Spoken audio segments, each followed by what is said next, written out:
ہوا یہ کسان آج اپنا حق طلب کر رہا ہے کہ گندم کا ریٹ بھی فکس کیا جائے اور جو پچھلا ڈیفیسٹ تھا اسے بھی پورا کیا جائے.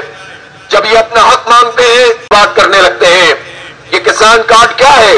یہ دراصل قرض کارڈ ہے. اس میں جس طرح سے قرض در قرض کرنے کی بات ہے، ہمیں یہ احسان نہیں چاہیے.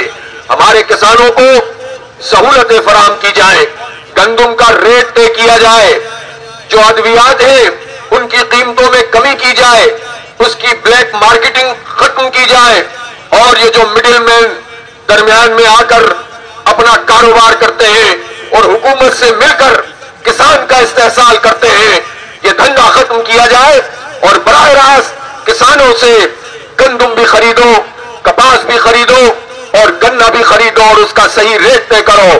یہ ان کا حق ہے. اور یہ مسئلہ جو گندم کا اور چاول کا مسئلہ ہے، یہ نیشنل فوڈ سیکیورٹی کا مسئلہ ہے. اس میں جو سبسڈی دی جاتی ہے یہ عام سبسڈیز کی طرح نہیں ہے. کہتے ہیں ہمیں آئی ایم ایف نے منع کیا ہے کہ سبسڈی نہ دی جائے. آئی ایم ایف یہ کون سا آئی ایم ایف ہے؟ اب تو آئی ایم ایف کو انہوں نے پکا اپنا آقا تسلیم کر لیا ہے. پہلے تو بات صرف معیشت تک کی ہوتی تھی.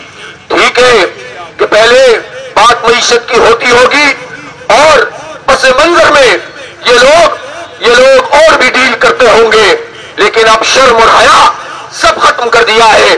آئی ایم ایف نے حکم دیا اور انہوں نے عدلیہ میں آئی ایم ایف کو بھیج دیا اور چیف جسٹس سے ملاقات کا بندوبست کیا. یہ ہمارے عدالتی معاملوں کے اندر ان کو ملوث کر رہے ہیں. اور اسی طرح جو دروازے وہ کھلوانا چاہتے ہیں، اپنی خود مختاری کا سودا کر کے یہ حکومت آئی ایم ایف کے آگے لیٹ گئی ہے. غلام ابن غلام ہمارے سروں پر مسلط ہے اور بڑی ہنستے اور مسکراتے ہوئے یہ اعلان ٹی وی پہ کر رہے ہوتے ہیں کہ آئی ایم ایف کے وفد نے ہمیں بڑی شاباش دی ہے، بڑی محبت سے ہم سے بات کی ہے، بڑے مسکرا کے ہماری تعریف کی ہے. شرم اور حیا یہ سب ایک طرف ہو جائے تو اسی طرح کی باتیں حکمران کرنے لگتے ہیں. اس لیے ہم یہ سمجھتے ہیں کہ آئی ایم ایف کو بہانہ بنا کے غریبوں کا استحصال نہیں کیا جا سکتا، کسانوں کا استحصال نہیں کیا جا سکتا. 1% وہ لوگ ہیں جن کے پاس زرعی زمین کا 30% رقبہ ہے. یہ بڑے بڑے جاگیردار ہیں، ان کی زمینیں بہت زیادہ ہیں، لیکن باقی 99% لوگوں میں بھی 90% وہ لوگ ہیں جن کی زمینیں 12.5 ایکڑ سے کم ہیں.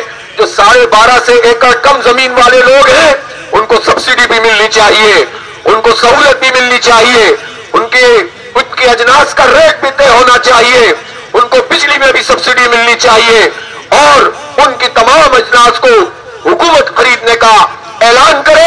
یہ ان کا حق ہے، اس لیے کہ نیشنل فوڈ سیکیورٹی کا معاملہ ہے. اسی طرح سے ایک سبسڈی وہ ہوتی ہے جو کاشت کے بعد کسان کو دی جاتی ہے اور دوسری سہولت وہ ہوتی ہے جو عوام کو دی جاتی ہے. یہ دونوں سہولتیں بین الاقوامی سطح پر معروف بھی ہے اور یو این کے پروگرام کے مطابق ان دونوں جگہوں پر سہولت دینا حکومت کی ذمہ داری ہے. اس لیے ایک طرف گندم کا ریٹ بھی طے کیا جائے اور دوسری طرف آٹے کو بھی سستا کیا جائے. یہ دونوں کام حکومت کے کرنے کے ہیں. حکومت جب ہم سے ٹیکس لیتی ہے، موبائل کے کارڈ پہ بھی ٹیکس لیتے ہیں، پیٹرول پہ بھی ٹیکس لیتے ہیں، تنخواہ دار لوگوں سے ٹیکس وصول کرتے ہیں. جب یہ ٹیکس وصول کرتے ہیں تو جو بنیادی ضروریات کی چیزیں ہیں وہ دینا بھی حکومت کی ذمہ داری ہے. اس لیے کسانوں کے یہ سارے مطالبات جائز مطالبات ہیں. کسان اپنا حق مانگنے کے لیے یہاں پر پہنچے ہیں اور میں حکومت سے یہ کہنا چاہتا ہوں کہ پاکستان میں اب تک یہ ضرور ہوا ہے کہ کسانوں کے حوالے سے کوئی منظم آواز سامنے نہیں آئی ہے. پارٹیاں اپنے چکروں میں لگی ہوئی ہیں.